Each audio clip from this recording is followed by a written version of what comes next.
आज हम डिस्कस करेंगे class 12 chapter 3 business studies business environment. Students, इससे पहले हम ऑलरेडी बिजनेस एनवायरनमेंट का पार्ट 1 डिस्कस कर चुके हैं। आज हम इसको पार्ट 2 को डिस्कस करने वाले हैं। अगर आपने पहली वीडियो नहीं देखी है तो पहले आप वो देख लें और चैनल पे नए हैं तो चैनल को सब्सक्राइब करना ना भूलें।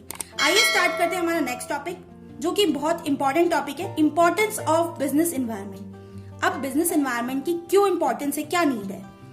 First, identification of opportunity and getting first mover advantage. सबसे बड़ा इंपॉर्टेंस है बिजनेस एनवायरनमेंट का, ये हमें अपॉर्चुनिटी देता है जिसको हम आइडेंटिफाई कर सकते हैं और उसका हम एडवांटेज उठा सकते हैं। आइए मीनिंग देख लेते हैं briefly. The businessman who are able to understand and scan the opportunities of business environment at early stage they get maximum benefit. कोई भी बिजनेसमैन पहले से अगर इन्वायरमेंट स्कैनिंग को समझ लेता है, मतलब उसका ओवरलुक पहले से ही निर्धारित कर लेता है, तो वो क्या कर सकता है, बिजनेस एनवायरनमेंट के अंदर जो भी अपॉर्चुनिटीज है वो उसको पहले से ग्रैप्स कर सकता है और उससे वो मैक्सिमम बेनिफिट उठा सकता है। नेक्स्ट है आइडेंटिफिकेशन ऑफ थ्रेट्स। थ्रेट का मतलब होता है खतरे के बारे में पहले से आइडेंटिफाई रहना। तो correct knowledge of business environment helps an organization to identify those threat. अगर करेक्ट नॉलेज होगी बिजनेस एनवायरनमेंट की तो कोई भी बिजनेसमैन उस एनवायरनमेंट को अगर समझ पाएगा तो उसको पहले से आइडेंटिफाई कर पाएगा जो भी थ्रेट्स है विच में एडवर्सली अफेक्ट इट्स ऑपरेशन। जो भी ऑपरेशन वो करने जा रहा है उसको वो एडवर्सली अफेक्ट करेंगे, उससे पहले उसको अंदाजा हो जाएगा। एग्जाम्पल की बात करें, Bajaj auto made considerable improvements in its two wheeler when Honda and other companies enter into auto industry. Bajaj auto ने क्या किया, कुछ इंप्रूवमेंट्स लाए अपने, उसने जब टू व्हीलर्स को लॉन्च किया था क्योंकि उसको पता चल गया था कि मार्केट में होंडा और अदर कंपनीज भी अपने आप को इंट्रोड्यूस करने वाली है। Next, tapping useful resources. Business environment makes available various resources.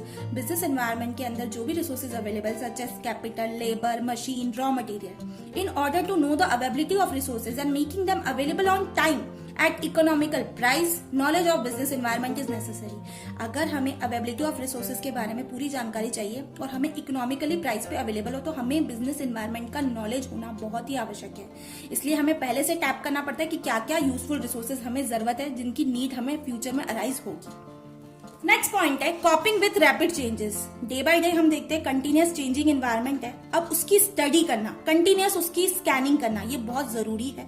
और इससे हमें किस चीज में मदद मिलती है, continuous study scanning of business environment helps in knowing the changes which are taking place and thus can be faced effectively. अगर हमें पता रहेगा तो हम जो भी चीज है, जो भी सिचुएशन है उसको अच्छे से कॉप अप कर पाएंगे with the rapid changes. Next है assistance in planning and policy formulation. Scanning of environment factors help in finding out the opportunities of business and strategies can be made to grab these opportunities. हम अगर environmental की scanning कर लेंगे तो हम इन factors को find out कर सकते हैं कि हमारे लिए क्या अपॉर्चुनिटी है बिजनेस की, क्या स्ट्रेटेजीज हमें प्लान करनी है और उसको हम ग्रैब्स कर लेंगे जिन जिन अपॉर्चुनिटीज की हमें आवश्यकता है।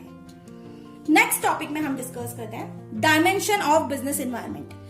ये भी इंपॉर्टेंट पॉइंट ऑफ व्यू से टॉपिक है इस चैप्टर का कि क्या क्या डायमेंशंस होते हैं बिजनेस एनवायरनमेंट के। तो डायमेंशंस के अंदर हमें ये पॉइंट्स लिख के आने हैं आपके एग्जाम के अंदर।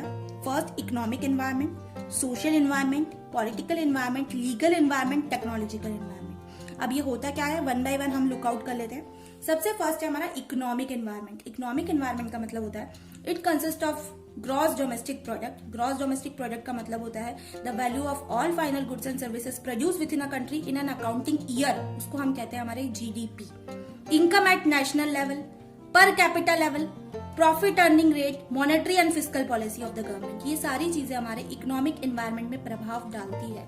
नेक्स्ट आता है हमारा सोशल एनवायरनमेंट, जो कि बहुत इंपॉर्टेंट डायमेंशन है।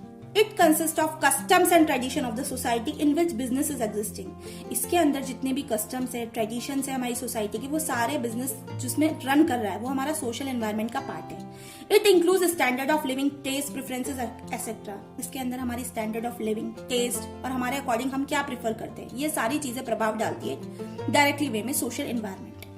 नेक्स्ट है पॉलिटिकल एनवायरनमेंट। पॉलिटिकल एनवायरनमेंट का मतलब होता है it constitutes all the factors related to government affairs.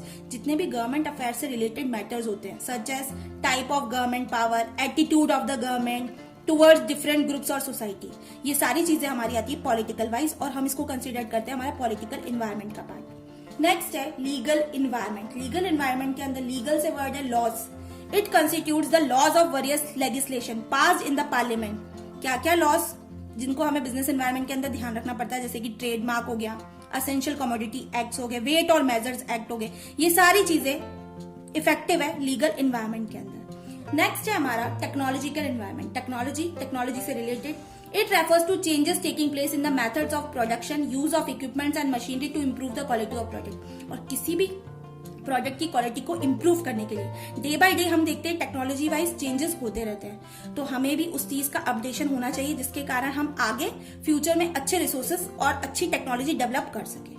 So students, इस टॉपिक में हमने इतना ही डिस्कस किया है, इसके आगे हम नेक्स्ट वीडियो में डिस्कस करेंगे। अगर आपको ये वीडियो पसंद आती है तो वीडियो को लाइक करें, शेयर करें और चैनल पे नए हैं तो चैनल को सब्सक्राइब करना ना भूलें। जल्द मिलते हैं नई वीडियो के साथ। Thank you.